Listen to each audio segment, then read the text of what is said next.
시편 165번째 시간입니다. 오늘 말씀은 시편 145편 1절부터 21절 말씀입니다. 8절, 9절, 2절 말씀을 합독하고 시편 145편 전체 말씀을 보도록 하겠습니다. 자, 그러면 시편 145편 8절, 9절 말씀 2절을 한 목소리로 합독하도록 하겠습니다. 참 좋은 말씀입니다. 여호와는 은혜로우시며 긍휼이 많으시며 노하기를 더디하시며 인자하심이 크시도다. 여호와께서는 모든 것을 선대하시며 그 지으신 모든 것에 긍휼을 베푸시는도다. 아멘. 자, 이제 다윗을 표제로 하는 8편의 시편들, 그러니까 138편 중에과 135편 사이의 그 모든 시편들 중에서 마지막 8번째 지금 시를 합니다. 그 시가 오늘 보게 되는 시편 145편입니다. 만인과 만유, 모든 만물이 여호와의 정말 여러 드러나는 인격, 그 성품들을 입체적으로 찬양해야 된다라고 해서 감사 예배시라고 보시면 됩니다. 답간체 아시죠? 히브리어 알파벳 순으로 각절의 첫머리가 시작되는 이 답관체 형식을 취한 시인데도요. 아쉬운 것은 원래 히브리어 알파벳이 22자인데 지금 이건 21절까지예요. 그러면 한 단어가 빠졌잖아요. 그래서 14번째 글자인 눈이라고 하는 그 행이 누락되어 있습니다. 의도적으로 뺀 건지 아니면은 원래는 있었는데 빠진 건지 그건 잘 모르겠는데 어쨌든 21절로 구성되어 있다고 보시면 됩니다. 내용적으로 형식적으로 이렇게 몇 가지 좀 특징이 있는데요. 이 서두에 왕이신 나의 하나님이라는 이 1절에 이 표현이 나와요. 여기서 지금 왕이신 주의 그 위대하심을 찬양한대요. 왕이 자기가 아니라 누구란 말이죠? 바로 하나님이라는 거죠. 지금 왕인 다윗이 진짜 왕인 하나님을 찬양하고 있다는 것입니다. 두 번째는요. 여호와에 대한 찬양시가 개인만이 아닌 이 믿음의 공동체인 이스라엘 그리고 하나님이 지으시고 호흡을 주신 세상의 모든 나라와 만민들 심지어 만물들까지도 이렇게 확산되어서 찬양하게 되는 그런 특징을 이렇게 보이고 있습니다. 특히 21절에 보면 내 입이 여호와의 영예를 말하며 모든 육체가 그의 거룩하신 이름을 영원히 송축할지어다 라는 고백이 좀 주목할 필요가 있는데요. 이게 어찌 보면 다윗을 표제로 하는 8편의 시를 마감하는 역할을 한다라고 보시면 되고요. 뿐만 아니라 앞으로 이제 이어질 할렐루야 시편이라고 하는 그 찬양을 좀 준비하는 역할까지 합니다. 그래서 시편 150편 마지막 절 이제 6절에 보면 호흡이 있는 자마다 여호와를 찬양할지어다 할렐루야 이것과 좀 같은 그런 의미를 가진 그렇다고 보시면 됩니다. 그런 의미에서 지금 시를 지금 이렇게 써나가는 중에서 이게 좀 이렇게 모아가는 중에서 이렇게 이어져 가는 부분들을 잘 만들었다고 보시면 되겠습니다. 자, 이 본시는요 한마디로 이스라엘의 왕인 다윗 자신이 왕이 아닌 이렇게 그 진짜 그 자기가 왕이 아니고 하나님께서 진짜 왕이심을 이 일반 백성들에게 강력하게 인식시키고 있고요. 또 그에 합당한 찬양을 돌리도록 지금 지도하는 그런 시라고 보시면 돼요. 그래서 이것이 진짜 이방인들 또 예수 그리스도를 믿게 될 모든 세대들 또 만물에게 다 이어지길 바라는 그런 부분도 있거든요. 그런 중심으로 우리가 이것을 이어서 찬양하는 자리에 있다는 것이 감사하다고 보시면 되겠습니다. 자, 그러면 시편 145편의 내용을 좀 구체적으로 살펴보겠습니다. 좀 촘촘하게 좀 나눈다면요. 5부분으로 나눌 수가 있습니다. 먼저 1, 2절입니다. 왕이신 여호와를 향하여 영원히 찬양할 것을 고백하는 내용이라고 보시면 됩니다. 왕이신 나의 하나님이여 내가 주를 높이고 영원히 주의 이름을 송축하리이다. 내가 날마다 주를 송축하며 영원히 주의 이름을 송축하리이다. 이 부분을 가지고 찬양을 지은 이런 찬양들이 경우도 많거든요. 여기서 앞에서 제가 언급했지만 다윗은 이스라엘의 왕이지만 자기가 진짜 왕이 아니라는 거예요. 누가 왕입니까? 여호와 하나님이 진짜 왕이라는 거예요. 그분이 왕이고 그분이 이 나라를 통치하시는데 나를 세워서 지금 통치하고 계신다는 것을 이 백성들로 알게 하길 원하는 겁니다. 그리고 자신에게 있어서 하나님이 왕이시기 때문에 내가 당신을 높이고 있고요. 영원히 주의 이름을 송축할 것입니다. 나는 날마다 주를 송축하며 영원히 주의 이름을 송축할 것입니다. 라고 하는 그런 믿음의 고백입니다. 참 중요한 고백이죠. 오늘 저와 여러분이 우리의 왕 되시고 우리의 주인 되신 주 여호와 하나님을 또 예수 그리스도를 정말 높이고 찬양하는 축복된 삶을 살아야 될 줄로 믿습니다. 읽는 것만으로도 은혜가 되잖아요. 3절부터 7절입니다. 주의 광대하심과 위엄 등에 대해서 만민이 찬양하게 될 것을 고백합니다. 자, 읽어볼게요. 여호와는 위대하시니 크게 찬양할 것이라. 그의 위대하심을 측량하지 못하리로다. 대대로 주께서 행하시는 일을 크게 찬양하며 주의 능한 일을 선포하리로다.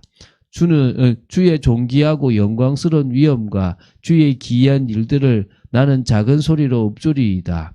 사람들은 주의 두려운 일의 권능을 말할 것이요 나도 주의 위대하심을 선포하리이다. 그들이 주의 크신 은혜를 기념하여 말하며 주의 의를 노래하리이다. 아멘. 하나님을 향하여 찬양할 수밖에 없는 이유, 내용들이 나옵니다. 첫 번째가 뭐죠? 여호와 하나님이 위대하시다는 것입니다. 여호와 하나님이 얼마나 위대하시냐, 인간이 측량할 수 없을 정도로 대단하시고 위대하시다는 겁니다. 그 위대하신 하나님께서 이스라엘을 위하여 뭐 하셨습니까? 구원받은 백성들을 위하여 행하시는 일도 대단하다는 겁니다. 그것도 우리가 두 번째로 찬양할 이유입니다. 무엇보다도 당신의 이름을 위하여 일하시는 주의 능한 일을 선포함이 당연하다는 거예요. 그리고 뭡니까? 주님이 존귀하시고 영광스러운 그 위엄이 대단하시고 주의 귀한 일들을 내가 작은 소리로 읊조리는 것밖에 할 것이 없다는 겁니다. 그래서 개인적으로 읊조릴 뿐만 아니라 그것을 선포하고 노래한다 이겁니다. 그래서 만민이 그 주의 이 사람들은 주의 두려운 일의 그 권능을 말할 것이고 나도 주의 위대하심을 선포한다 그랬습니다. 그래서 누구나 다 할 수밖에 없다는 거죠. 자, 8절부터 16절입니다. 주의 인자와 선한 통치 등에 대해서 모든 만물이 찬양할 것을 고백하는 그런 부분입니다. 오늘 제가 아까 읽었잖아요. 여호와는 은혜로우시며 긍휼이 많으시며 노하기를 더디하시며 인자하심이 크시도다. 원래 하나님의 성품 중에서 뭐요? 은혜로우시다는 거예요. 은혜를 주시고 은혜를 통하여 우리에게 역사하시는 분입니다. 긍휼이 많으십니다. 다 용서하시고 봐주신다는 겁니다. 노하기를 더디하십니다. 잘못하시는 사람에게도 노하기를 더디하십니다. 물론 녹을 안 하신다는 게 아닙니다. 인자하심이 크십니다. 그래서 여호와께서는 모든 것을 선대하시며 그 지으신 모든 것에 긍휼을 베푸시는 분이십니다. 그래서 여호와여 주께서 지으신 모든 것들이 주께 감사하고 주의 성도들이 주를 송축하리. 당연하겠죠. 왜? 그렇게 사랑으로 대하니까.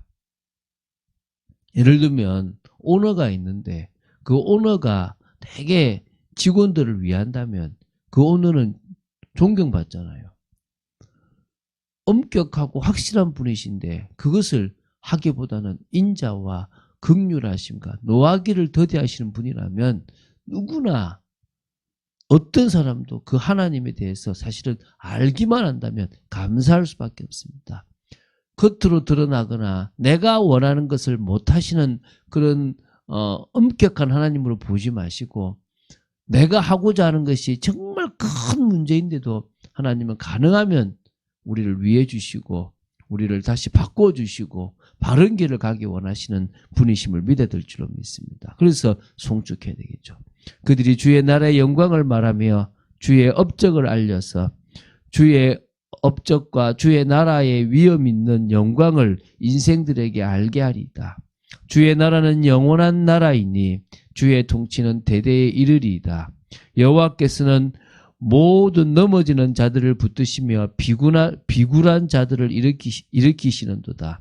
모든 사람의 눈이 주를 앙망하오니 주는 때를 따라 그들에게 먹을 것을 주시며 손을 펴사 모든 생물의 소원을 만족하게 하시리이다. 여러분, 당신의 나라와 당신의 영광이에요. 그리고 당신의 업적이 대단하기 때문에요. 그것을요, 인생들에게 알게 하는 게 중요한 겁니다. 우리가 할 일이 그거잖아요. 하나님이 행하셨다는 거예요. 하나님이 우리 삶뿐만 아니라 모든 사람의 삶을 주관하십니다. 하나님이 우리 이 나라에 역사하지 않았다면 우리는 과거의 그 비참한 상황 속에서 벗어날 수가 없었습니다. 그것을 우리는요, 가장 자연스럽게, 가장 사실적으로 증거해야 될 줄로 믿습니다. 넘어지는 자들을 붙들어 주셨고 비굴한 자들까지 일으키셨다는 사실을 기억하시고 먹을 것을 주실 뿐만 아니라 모든 생물의 소원, 그 바라는 것들을 만족시키실 수 있는 분이 하나님이라는 겁니다. 17절부터 20절입니다. 주의 은혜와 구원과 심판 등의 이 공의의 실현함에 있어서도 우리가 찬양할 수밖에 없는 신앙 고백이 나오는 거죠. 자, 17절 보겠습니다. 여호와께서는 그 모든 행위에 의로우시며 그 모든 일에 은혜로우시도다. 공의로우신 분입니다. 당신이 하시는 일에는 하나의 죄악이나 부족함이나 잘못된 게 없고 늘 은혜로우신 분입니다. 여호와께서는 자기에게 간구하는 모든 자, 곧 진실하게 간구하는 모든 자에게 가까이 하시는도다. 그러니까 잘못된 사람은 아니지만 정말 진실하고 하나님 앞에 온전히 나오려고 하는 자들은 더 가까이 하시고 역사하시는 분이십니다. 그는 자기를 경외하는 자들의 소원을 이루시며 또 그들의 부르짖음을 들으사 구원하시리이다. 여러분, 하나님의 사랑의 하나님이시지만 그분을 향한 경외는 놓치지 마시기 바랍니다. 그분은 경외 받으시기에 정말 그분은 존경받으시고 높임 받으시기에 확실한 분이십니다. 그럴 때 하나님은 그 경외하는 자들을 사랑하셔서 그 소원을 이루시고요, 그 부르짖음을 들으십니다. 여호와께서는 자기를 사랑하는 자들은 다 보호하시고 악인들은 다 멸하시리다. 저희들이 얼마나 사랑합니까, 하나님을? 이게 경건이에요. 경외와 사랑 두 가지가 다 있는 게 경건이거든요. 정말 경건의 능력을 가진 자를 정말 주님은 지키십니다. 악인들은 다 멸하시는 거죠. 자, 21절입니다. 만인과 만유를 대표하여 영원한 찬양을 재결단하는 부분이죠. 내 입이 여호와의 영예를 말하며 모든 육체가 그의 거룩하신 이름을 영원히 송축할지어다. 말할 수밖에 없잖아요. 여러분, 정말 하나님이 어떤 분인지를 제대로 안다면 그분의 영광스러운 일, 그분이 행하신 모든 것들을 말할 수밖에 없고 모든 육체가 저 피조물까지도 다 그의 거룩하신 이름을 영원히 송축할 수밖에 없습니다. 호흡이 있는 자마다 여호와를 찬양할 수밖에 없습니다. 이게 우리가 매일 찬양할 이유입니다. 우리는 아무것도 받지 않았다 하더라도 여호와 하나님을 향한 찬양을 끝까지 해나가야 될 줄로 믿습니다.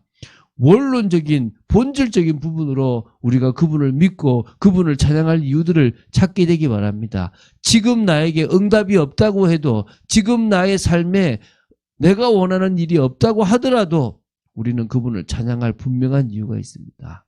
오늘 늘 그분을 향한 경애와 그분을 향한 사랑을 가지고 나아가는 여러분 되시기를 주 예수 그리스도 이름으로 축원드립니다.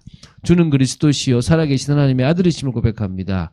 말씀 따라가는 축복 속에 있는 저희들 되도록 지켜주시기를 간절히 소원합니다. 주 예수 그리스도 이름으로 기도드립니다. 아멘.